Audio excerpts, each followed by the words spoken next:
അസ്സലാമു അലൈക്കും വറഹ്മത്തുള്ളാഹി വബറകാത്തു. പ്രിയപ്പെട്ട പ്രേക്ഷകരെ, മസ്ജിദ് നബവിയിൽ നമസ്കാരം നടക്കുന്നതിനിടെ ഒരു പാമ്പ് പ്രത്യക്ഷപ്പെട്ട സംഭവത്തെക്കുറിച്ചാണ് നമ്മൾ സംസാരിക്കുന്നത്. ഈ സംഭവത്തിന് ശേഷം പൂച്ചകളിലൂടെ അള്ളാഹു തൻ്റെ അടിമകളെ എങ്ങനെ രക്ഷിച്ചു എന്ന് ഞങ്ങൾ നിങ്ങളെ കാണിക്കുന്നതാണ്.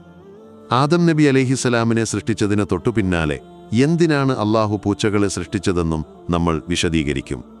സുഹൃത്തുക്കളെ, ഇതെല്ലാം കാണുകയും അറിയുകയും ചെയ്തു കഴിയുമ്പോൾ നിങ്ങൾ തീർച്ചയായും അത്ഭുതപ്പെടും.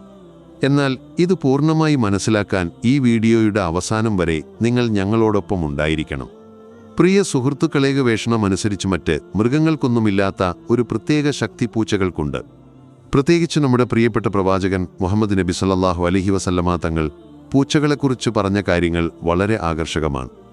അദ്ദേഹത്തിൻ്റെ വാക്കുകളെ അടിസ്ഥാനമാക്കി ശാസ്ത്രജ്ഞർ പൂച്ചകളിൽ പുതിയതും അതിശയിപ്പിക്കുന്നതുമായ സ്വഭാവവിശേഷങ്ങൾ കണ്ടെത്തിയിട്ടുണ്ട്.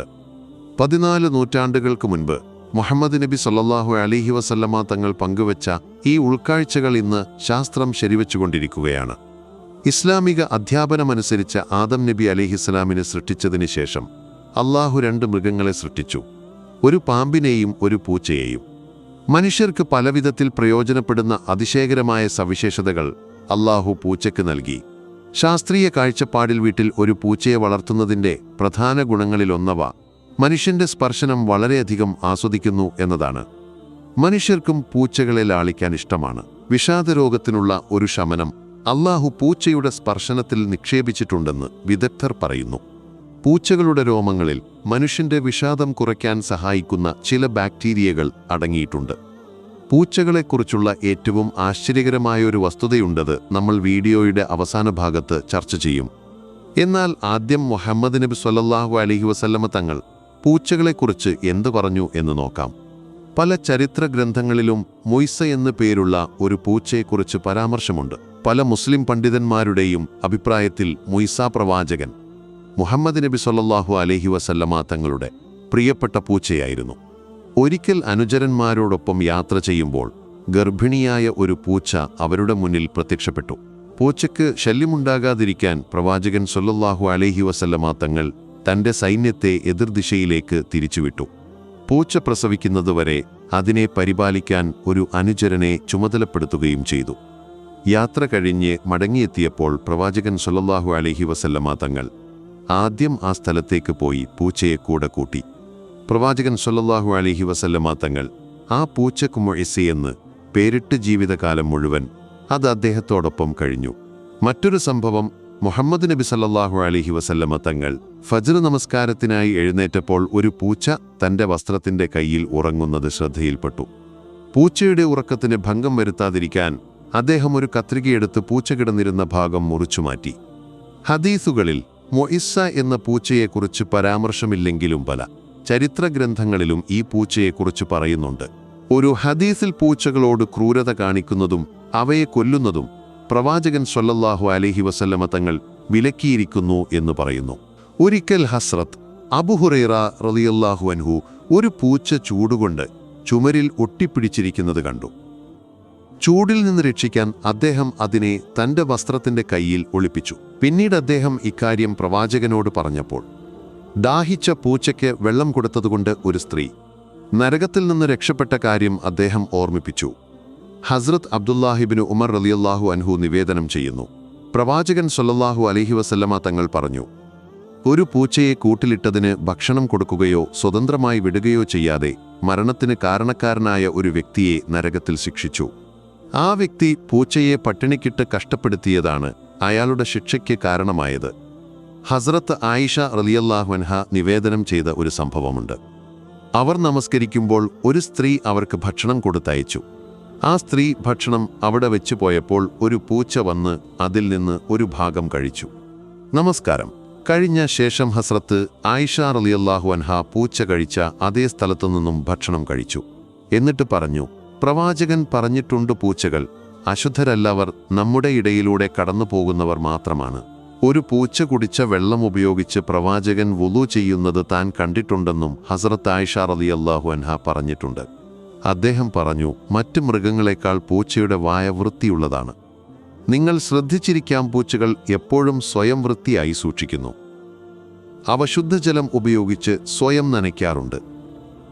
അതുകൊണ്ടാണ് അവയ്ക്ക് അപൂർവമായി രോഗങ്ങൾ വരുന്നത്.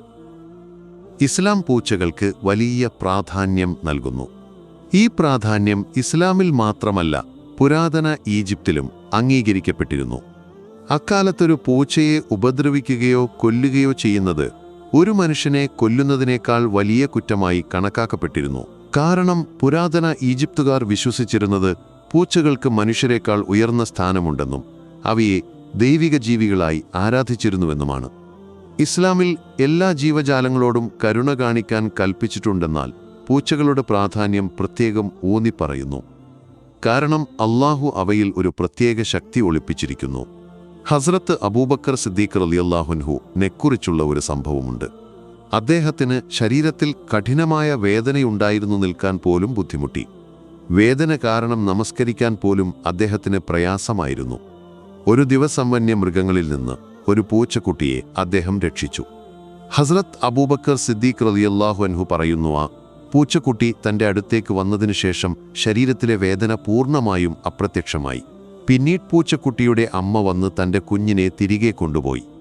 ഈ സംഭവത്തിന് ശേഷം വേദന പിന്നീട് ഒരിക്കലും തിരികെ വന്നില്ലെന്നും മുഹമ്മദ് നബി സ്വല്ലല്ലാഹു അലൈഹി വസല്ലമ തങ്ങൾ തനിക്കൊരു രോഗശാന്തിയായി ആ പൂച്ചക്കുട്ടിയെ അയച്ചതാണെന്നും അദ്ദേഹം വിശ്വസിച്ചു. പ്രിയ സുഹൃത്തുക്കളെ, വീട്ടിൽ പൂച്ചകളുള്ളവർ ഒരുപക്ഷേ ശ്രദ്ധിച്ചിരിക്കാം, ചിലപ്പോൾ അവ ഉറങ്ങുമ്പോൾ വിചിത്രമായ ശബ്ദങ്ങൾ ഉണ്ടാക്കാറുണ്ട്. വിദഗ്ധർ പറയുന്നതൊരു പൂച്ചയുടെ ശബ്ദത്തിൻ്റെ ആവൃത്തി 20 മുതൽ 140 ഹെർട്സ് വരെയാണിത് മനുഷ്യൻ്റെ ആരോഗ്യത്തിന് വളരെ ഗുണകരമാണ്. ഇന്ന് സാങ്കേതികവിദ്യയുടെ പിന്നാലെ പായുന്ന ആളുകൾ ഒരു പൂച്ചയുടെ ശരീരത്തിനുള്ളിലെ ഊർജത്തെയും ശക്തിയെയും കുറിച്ച് അജ്ഞരാണ്. എന്നാൽ പുരാതന കാലത്ത് ആളുകൾക്ക് ഈ ഗുണങ്ങളെക്കുറിച്ച് നന്നായി അറിയാമായിരുന്നു. അതിനാൽ അവർ പൂച്ചകളെ തങ്ങളിൽ നിന്ന് അകറ്റി നിർത്തിയിരുന്നില്ല. ഫ്രാൻസിൽ നടത്തിയ ഒരു പഠനത്തിൽ പൂച്ചയുടെ ശബ്ദം ക്ഷീണവും തളർച്ചയും ലഘൂകരിക്കാനും മുറിവുകളിലെ അണുബാധയുടെ സാധ്യത കുറയ്ക്കാനും വേഗത്തിൽ സുഖം പ്രാപിക്കാൻ സഹായിക്കുമെന്ന് കണ്ടെത്തി. ഈ അതുല്യമായ ആവൃത്തികൾ ഹൃദയാഘാത സാധ്യതയും കുറയ്ക്കുന്നു. പ്രിയ സുഹൃത്തുക്കളെ, ഹദീസിൽ നിന്ന് നിങ്ങൾ മനസ്സിലാക്കിയതുപോലെ പൂച്ചകൾ അശുദ്ധരല്ല. നിങ്ങളുടെ വീട്ടിൽ ഒരു പൂച്ചയുണ്ടെങ്കിൽ, അത് ഇടയ്ക്കിടെ നിങ്ങളുടെ ജോലിയെ തടസ്സപ്പെടുത്തുന്നുണ്ടെങ്കിൽ അതിനെ ഒരു തരത്തിലും ഉപദ്രവിക്കാൻ അനുവാദമില്ല. കാരണം പ്രവാചകൻ സ്വല്ലല്ലാഹു അലൈഹി വസല്ലമ തങ്ങൾ എപ്പോഴും പൂച്ചകളോട് ദയയോടെയാണ് പെരുമാറിയിരുന്നത്. ഇനി തുടക്കത്തിൽ ഞങ്ങൾ സൂചിപ്പിച്ച വിഷയം പറയാം. റമദാൻ 15-ന് പ്രവാചകന്റെ പള്ളിയിൽ നമസ്കാര സമയത്താണ് ഈ സംഭവം നടന്നത്. CCTV ദൃശ്യങ്ങളിൽ കാണുന്നത് ഒരു വലിയ പാമ്പ് പെട്ടെന്ന് പ്രത്യക്ഷപ്പെടുകയും ആരാധകരുടെ നേരെ നീങ്ങാൻ തുടങ്ങുകയും ചെയ്തു. അതാർക്കെങ്കിലും ദോഷം വരുത്തുന്നതിന് മുൻപള്ളിയിലുണ്ടായിരുന്ന പൂച്ചകൾ അല്ലാഹുവിൻ്റെ കൽപ്പന പ്രകാരം പാമ്പിനെ ആക്രമിച്ച് കീറിമുറിച്ചു. നമസ്കാരത്തിന് ശേഷം ഈ രംഗം കണ്ടപ്പോൾ പാമ്പ് ചത്തുകിടക്കുന്നതും പൂച്ചകൾ ചുറ്റും കളിക്കുന്നതും കണ്ട് ആരാധകർ അത്ഭുതപ്പെട്ടു. CCTV ദൃശ്യങ്ങൾ പരിശോധിച്ചപ്പോൾ എല്ലാവർക്കും സുബ്ഹാനല്ലാ എന്ന് പറയാതിരിക്കാൻ കഴിഞ്ഞില്ല. നിങ്ങളെയും പരിപാലിക്കാൻ ആരുമില്ലാത്തവരെയും ശ്രദ്ധിക്കുക. അടുത്ത വീഡിയോയിൽ വീണ്ടും കാണാം. അതുവരെ അല്ലാഹു നിങ്ങളെ സംരക്ഷിക്കട്ടെ.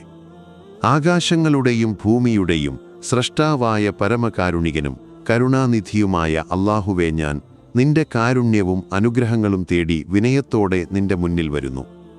ഞാൻ അറിഞ്ഞും അറിയാതെയും ചെയ്ത എൻ്റെ പാപങ്ങൾ പുറത്തുതരേണമേ. നാഥ, എന്നെ നേർവഴിയിൽ നയിക്കണമേ. പ്രയാസഘട്ടങ്ങളിൽ എനിക്ക് ജ്ഞാനവും ശക്തിയും ക്ഷമയും നൽകണമേ. എൻ്റെ ഭാരങ്ങൾ ലഘൂകരിക്കണമേ. എന്നെയും എൻ്റെ പ്രിയപ്പെട്ടവരെയും എല്ലാ ദോഷങ്ങളിൽ നിന്നും സംരക്ഷിക്കണമേ. ഞങ്ങൾക്ക് ഈ ജീവിതത്തിൽ ആരോഗ്യവും സമാധാനവും സമൃദ്ധിയും നൽകണമേ. നിന്റെ എണ്ണമറ്റ അനുഗ്രഹങ്ങൾക്ക് നന്ദിയുള്ളവരിൽ ഞങ്ങളെ ഉൾപ്പെടുത്തണമേ. ആമീൻ. അസ്സലാമു അലൈക്കും വറഹ്മത്തുള്ളാഹി വബറകാതുഹു.